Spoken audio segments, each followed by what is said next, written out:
Hi, my name's Kim. I'm a licensed and nationally certified Chinese medical provider. And one of the things that I deal with in clinic is all things COVID. So you see that out here on my channel, on my blogs, in my member only area, Health Hub, I do a lot of discussion on COVID and all things COVID.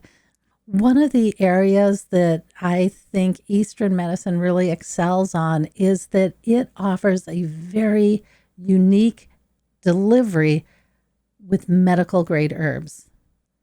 And what's the difference between medical grade herbs and almost every other herb that you can get in the United States? Well, medical grade herbs have to be grown in a specific way. They have to be harvested in a specific way, and they have to be processed in a specific way in order to accentuate their best and healthiest options. So there's a big difference when we start talking about medical grade herbs based in Eastern medicine and then just herbs in general that you can get in the United States. The one thing each of us has to come to grips with is this deep sense of betrayal. Every one of us is facing it. I am going to talk about that DNA that they're talking about, that they're finding in that bivalent booster that was released in October of 2022. And we're going to talk about a number of research studies or research scientists who have talked about this DNA being in these boosters. And then we're going to talk about the Associated Press, who came out to say that it's not being found that it's not in these bivalent boosters. And, again, you're going to have to make your own decision on this. And again, there's probably a level of betrayal and frustration that you're going to have to deal with.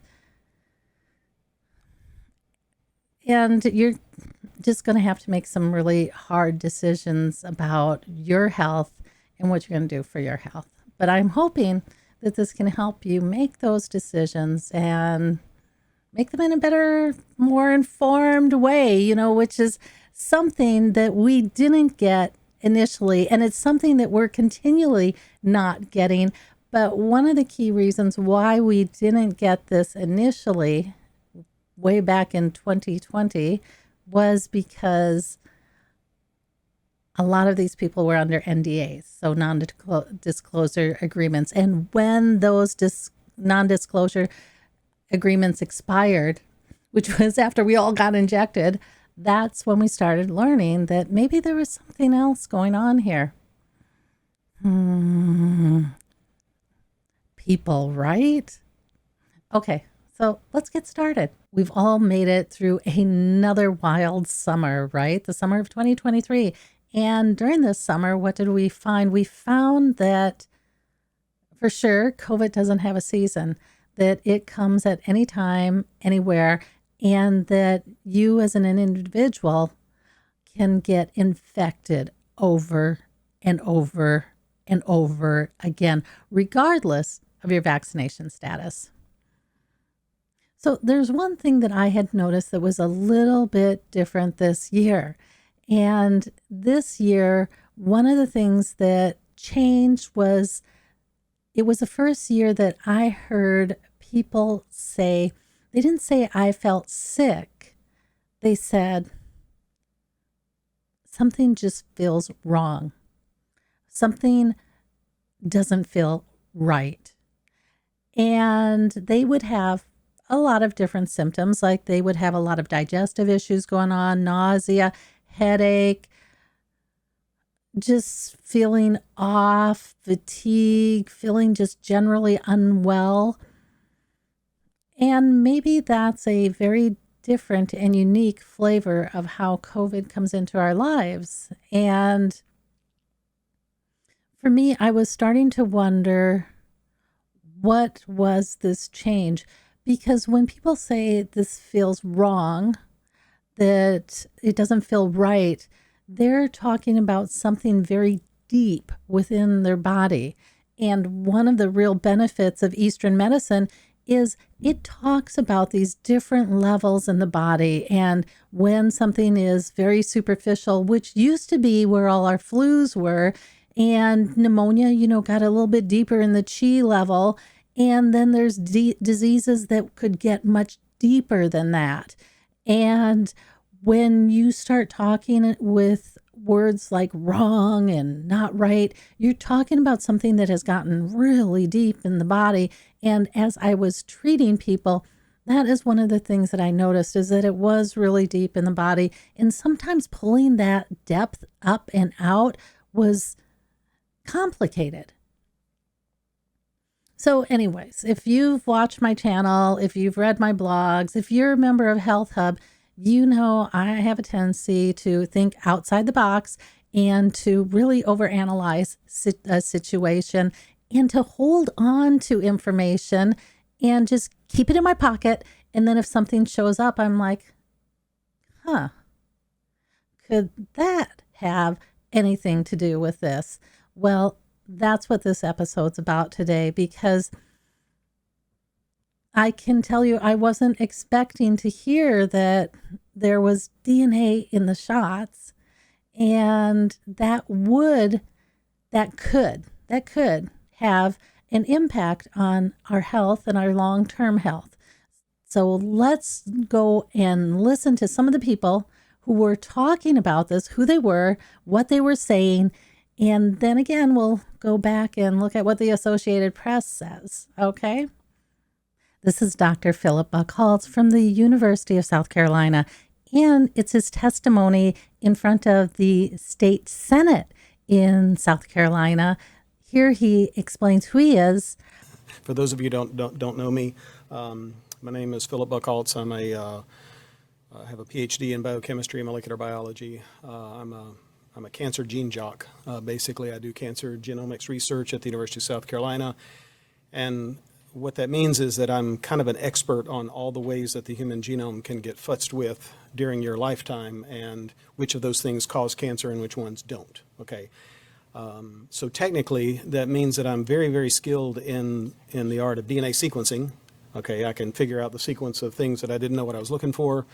And I'm also pretty good, when I say I mean the people in my laboratory. You're not going to hear their names, but there's a group of people that do this excellent work. We're really good at detecting foreign pieces of DNA in places where they're not supposed to be, even if they're real low levels. And we used those skills during the pandemic. We invented the COVID test that many of you did, a spit test.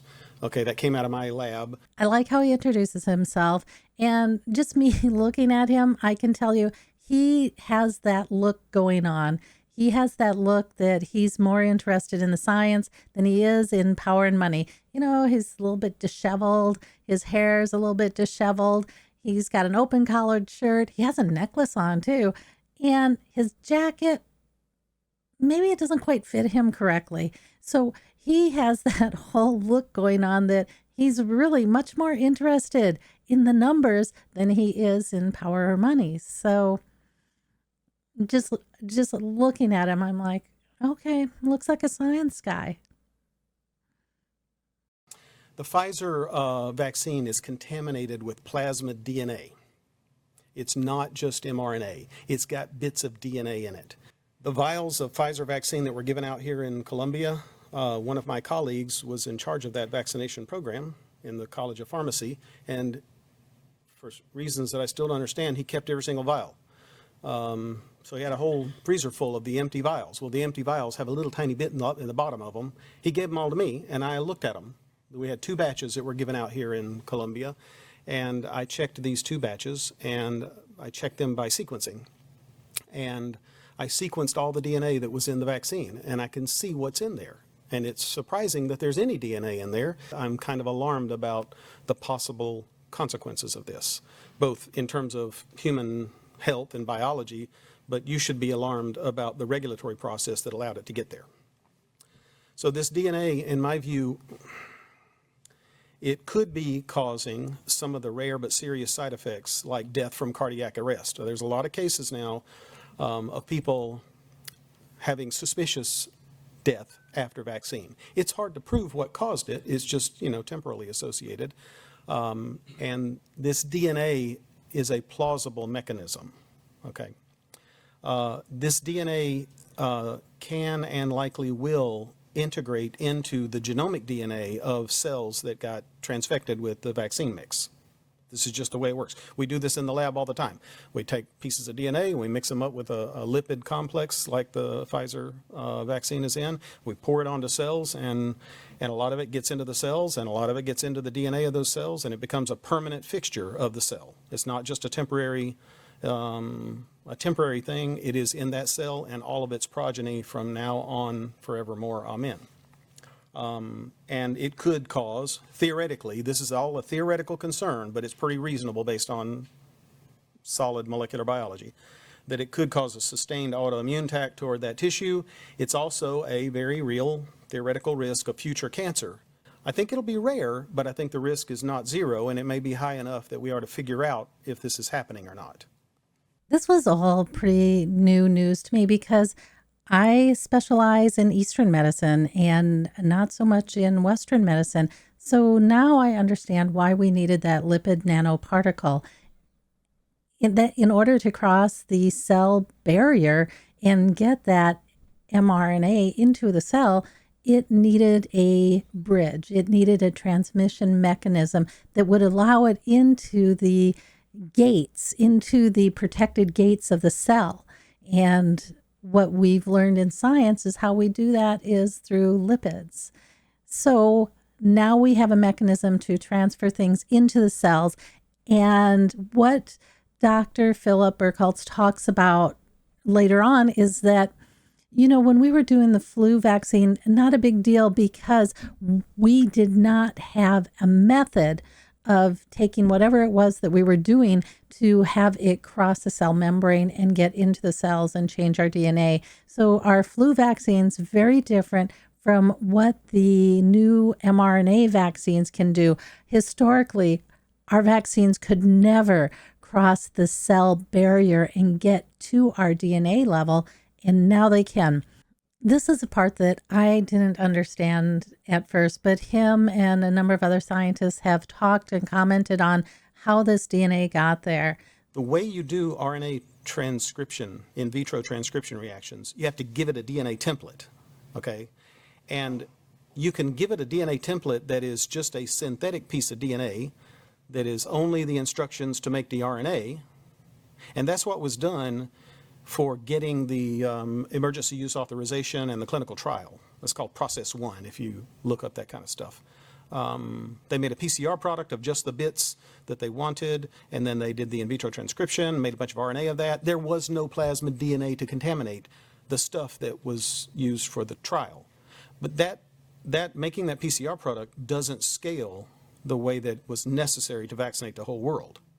So a cheaper way to scale up the production of this template is to clone that PCR product into this plasmid vector, put the plasmid vector into bacteria, and then you can grow up big vats of the bacteria. They make a lot of the plasmid DNA for you. Then you use that plasmid DNA as the template to drive this transcription reaction to make your RNA.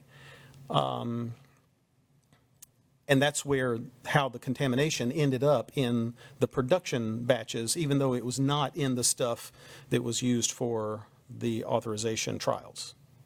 I didn't understand this point. I didn't understand that we were initially using a clean area to create and grow this mRNA, but that financially that doesn't scale well. And in order to scale this vaccine to the large numbers that we needed, we had to use a different method of creating the mRNA. There is another research scientist, Kevin McKernan. He is another one who talks a lot about what's contained in these shots.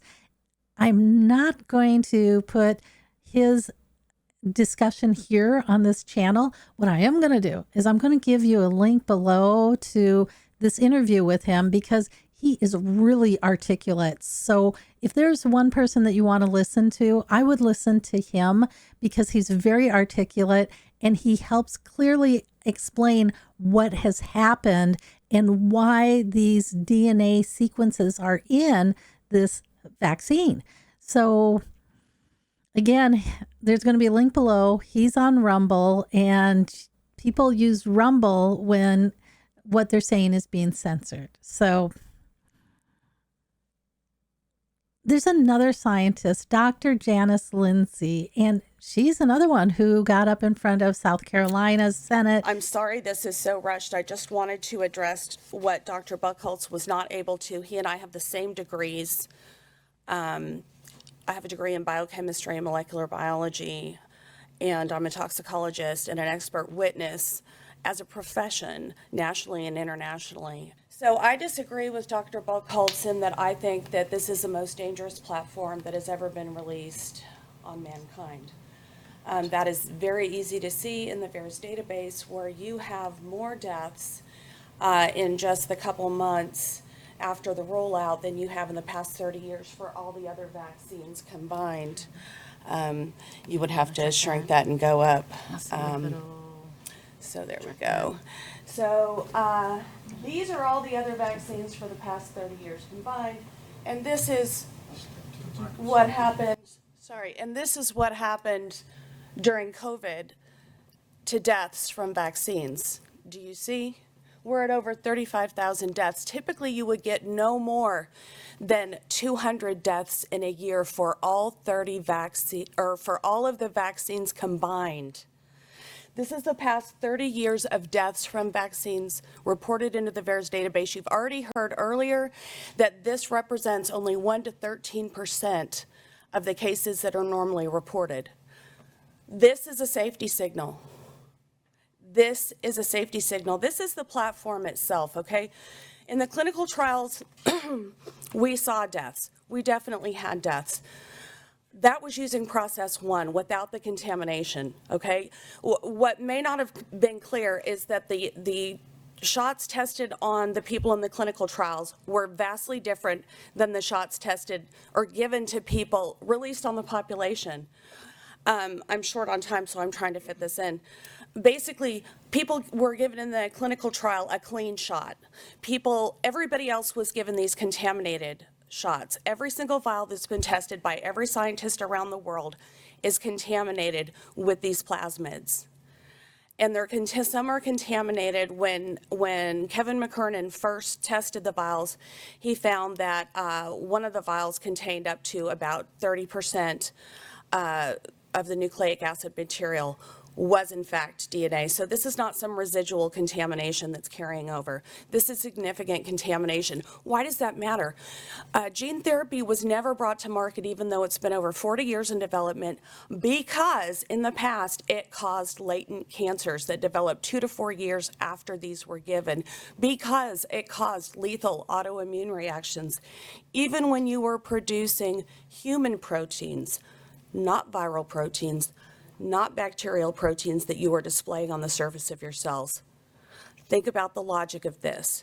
In traditional gene therapies, and these are gene therapies, they would be classified as gene therapies. In traditional gene therapies, you send in a genetic message to make a missing protein.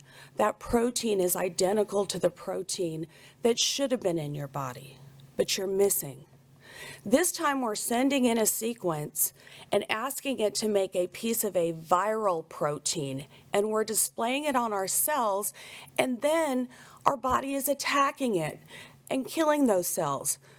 It doesn't stay in your arm. They said it would stay in your arm. It goes to every single cell in your body, every tissue in your body. It goes to your brain. It goes to your bone marrow, where then your body is able to attack these cells. It is not a healthy platform for this. There's a difference between using this technology for cancer or for fixing inborn errors in metabolism as compared to using it in a vaccine. There you understand the risk. Here the risks were not told to people. With this DNA being present, what Phillip did not touch on is that there are sequences within these plasmids. I personally feel that this is an intentional I believe that there is nefarious intent, and I'm going to tell you why, and it's something that he didn't touch on. there are SV40 sequences, excuse me, there are SV40 sequences within the plasmids that were not disclosed to the regulators. The SV40 sequences, if you'll recall, the SV40 virus was a contaminant of the polio vaccines. It is thought that that contamination of the virus, which is oncogenic, caused many of the cancers for the next several decades from the people that received these vaccines. Now, the whole SV40 virus is not in the shots, but what is in the shots is a special sequence. It's called a nuclear localization sequence, which is in the shots to take the plasmid DNA directly to the nucleus of human cells. It is not needed to grow these in bacteria. You would not have to use this to grow it in bacteria for the purpose that they said it was for, to make lots of copies. This sequence takes the DNA to the nucleus of human cells, where it can then be integrated, or where, as Phillip said, it is most likely to be integrated. So all this about there's no DNA in the shots, they will not go to the nucleus, they will not integrate with your DNA is not true, and they knew it from the beginning because they knew the plasmids were there. That's a problem. There's also an SV40 promoter only designed to be expressed in human cells, not bacteria cells. Now, Phillip has checked in something he didn't say, which is good news for people. Dr. Buckhaults, I keep saying Phillip, which is good news for people, is that most of the sequences were broken. Had they been intact, and if there are any that are intact, and this is something he should have said, we have to check, they can infect the E. coli in your gut. That's what they're designed to do, to infect the to infect E. coli, which means you can be a perpetual spike factory because they're self-replicating, and they would self-replicate in the bacteria of your gut and then make spike over and over and over again. That's a problem. They also carry an antibiotic-resistant gene cassette to kanamycin and neomycin. Kanamycin is the main antibiotic used to treat tuberculosis. Neomycin is another antibiotic that's widely used. People that receive these, if it transfects the E. coli in your gut, it can make your gut and other bacteria, not just that, it can make them resistant to those antibiotics. That is a huge, huge risk. And it's something that's known for plasmids. It's something that they're careful to make sure that you don't have these antibiotic resistance genes if they're making something that should go into gene therapy. And now it's here. Now it's present. Okay, so if you've been watching my channel for a while, you know, everything that's happened with these vaccines, every time I research into them, it's like, are you freaking kidding me? Really? And here I'm saying it again. I thought they had changed to this new method of growing this E. coli culture thing. I thought they had just changed to that with the bivalent because that's when all this research started coming up. No, according to Dr. Janci Lindsey, every one of us, except for the original 45,000 that they did the initial study on, everyone else has a different method of manufacture of these vaccines. So the method to manufacture that was used for the FDA approvals is completely different than the method of manufacture that they used for what was actually distributed to the population. And that was never tested. And that's what they're bringing up here is there's so many aspects of this vaccine that were never tested. And I guess what comes up for me is, really?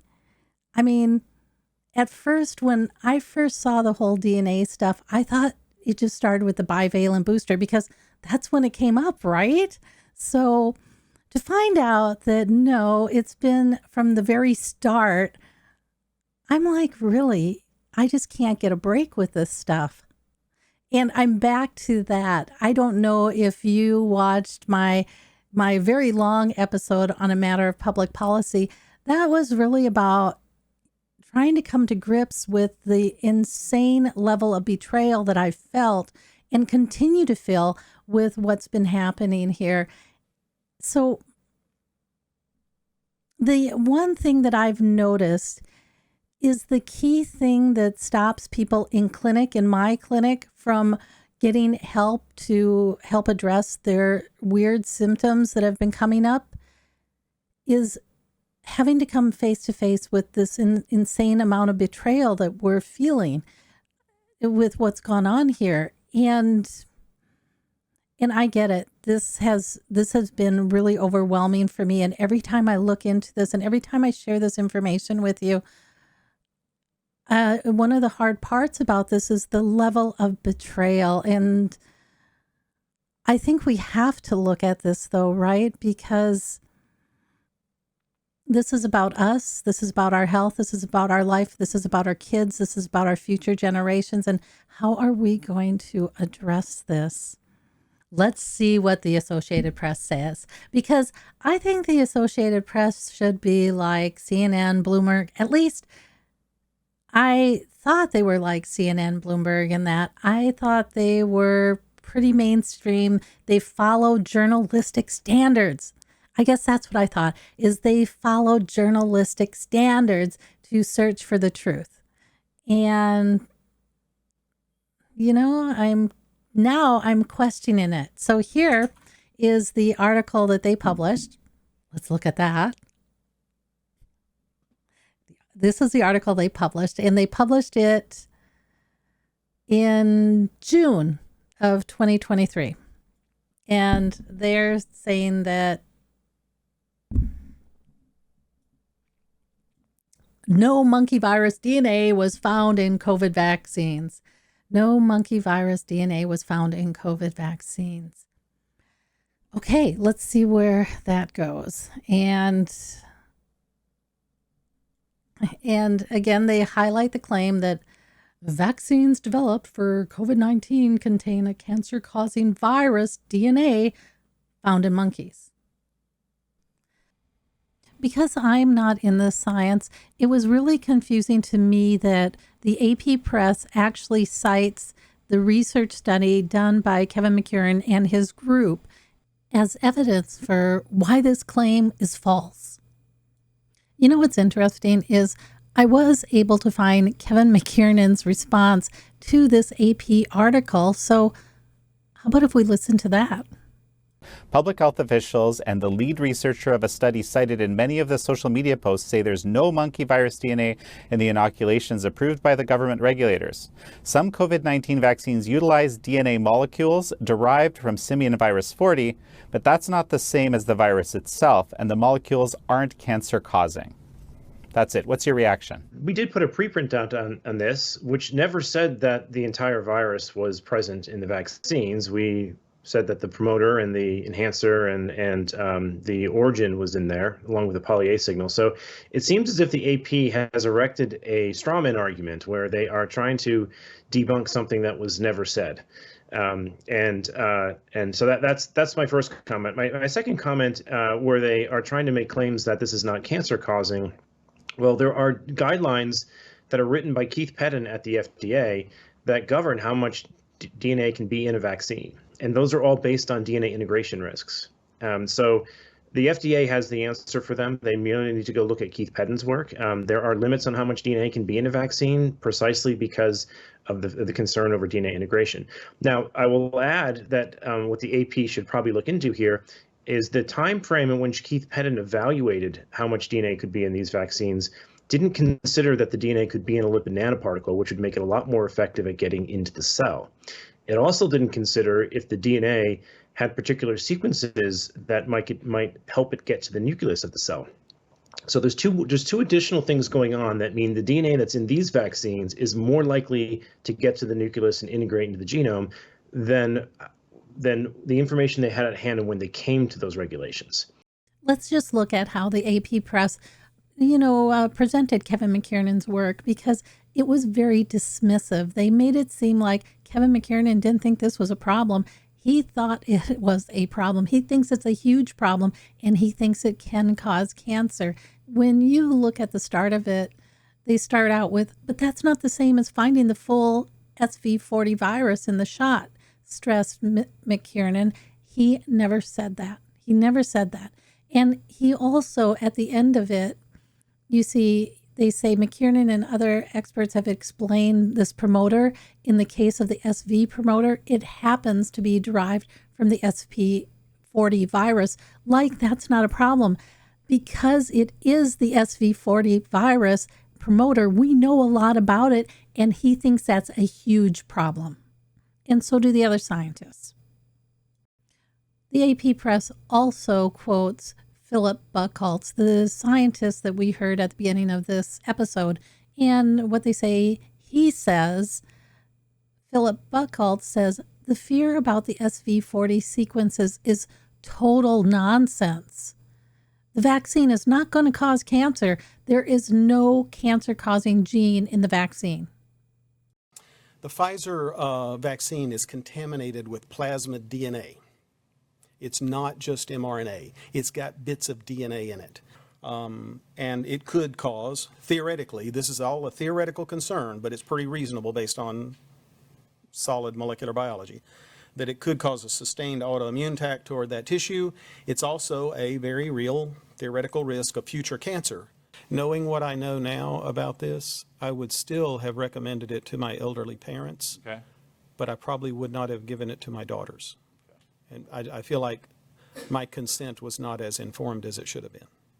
Okay, so that's the Associated Press article. I was fairly disillusioned with it, and now you know, right? There's DNA sequences in these vaccines. Now the DNA sequences, they're chopped up. So what that means to our DNA, we don't know, but it would be nice if somebody would study it, right? Okay, until next time, I will catch you on the other side.